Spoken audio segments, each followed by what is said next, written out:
Hello everyone, I'm Dr. Ashish Reddy, consultant microsurgical andrologist from Asian Andrology, Gachibowli, Hyderabad.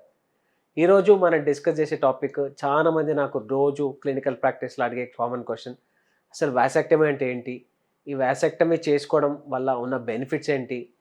ఈ vasectomy చేసుకోవడం వల్ల ఏమన్నా మనకి మగతరం ఏమైనా తగ్గిపోతుందా అనేది చాలా మందికి ఉండే కామన్ క్వశ్చన్.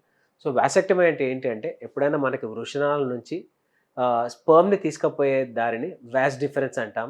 ఈ వాస్ డిఫరెన్స్ అనే ఒక పైప్‌ని చిన్న ఒక వితౌట్ ఇన్సిషన్ ఒక చిన్న కట్‌లో దాన్ని కట్ చేసేస్తాం. చేయడం ద్వారా ఏమైతుందంటే ఈ స్పర్మ్ టెస్టిస్ నుంచి బయటకెళ్ళకుండా మీకు ప్రెగ్నెన్సీ రాకపోవడానికి హై ఛాన్సెస్ ఉంటాయి.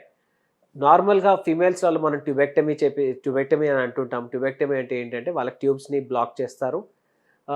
ఇది చాలా అంటే ఒక సర్జికల్ ప్రొసీజర్ లాగా అంటే నార్మల్ ఒక అనస్థీషియా ఇచ్చి లేకపోతే మనకి మత్తు ఇచ్చిన తర్వాత దాన్ని ఒక లాప్రోస్కోపిక్ ద్వారా దాన్ని చేస్తే అది ట్యూబెక్టమీ సర్జరీ అంటాం. కానీ మేల్స్‌లో చాలా సింపుల్‌గా నో స్కాల్పల్ వాసెక్టమీ అంటాం. చిన్న దాంతోని చిన్న ఒక డే కేర్ ప్రొసీజర్ అలా తీసి అలా పంపిస్తాం. ఈ సర్జరీ చేసుకోవడం ద్వారా అంటే 1% కూడా మీకు సెక్షువల్ పొటెన్సీ తగ్గే ఛాన్సెస్ లేవు. కొన్ని వందలు కాదు కొన్ని వేల సైంటిఫిక్ పేపర్స్ ఉన్నాయి. మగవాళ్ళలో ఎటువంటి మార్పులు రాలేదు. నార్మల్‌గా ఇదొకటి ఆలోచించండి. కొంతమందిలో పుట్టుకతోనే ఈ ట్యూబ్స్‌లో బ్లాక్స్ ఉంటాయి. వాళ్ళలో ఎన్ని సార్లు స్పెర్మ్ టెస్ట్ చేసినా స్పెర్మ్ కౌంట్ జీరోనే ఉంటుంది. అలా అని వాళ్ళలో సెక్షువల్ ప్రాబ్లమ్ ఉంటుందా? అలా కాదు కదా! సో మోస్ట్ ఇంపార్టెంట్ ఏంది అంటే ఈ పైపు కట్ చేయడం ద్వారా మనకి సెక్షువల్ పొటెన్సీ గానీ, వాళ్ళ సెక్షువల్ సామర్థ్యాలు గానీ ఎటువంటి మార్పులు రావు. సో వాసెక్టమీ అనేది చాలా simple procedure, day care procedure ఎవరైనా చేసుకోవచ్చు. దానిపైన చిన్న కుట్లు కూడా పడవు, సింపుల్‌గా అయిపోతుంది. పొద్దునొస్తే సాయంత్రం వెళ్ళిపోయేంత సింపుల్ ప్రొసీజర్.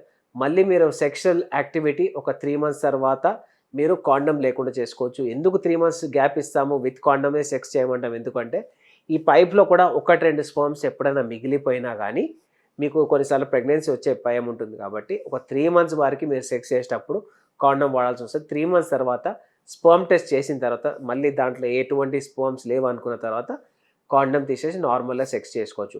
మొదటిది దీనివల్ల ఎటువంటి సెక్షువల్ ప్రాబ్లమ్స్ రావు. ఇది చాలా సేఫ్ పద్ధతి. ఏ ఏ ఏజ్ గ్రూప్ అన్నా నాకు పిల్లలొద్దు అనుకుంటే ఈ ఆపరేషన్ చేసుకోవచ్చు. ఇంకా ఫర్దర్‌గా మీకేమైనా డౌట్స్ ఉంటే వచ్చి ఖచ్చితంగా నన్ను కలవండి. లేకపోతే కిందొచ్చే నంబర్‌కి కాల్ చేయండి. Thank you so much.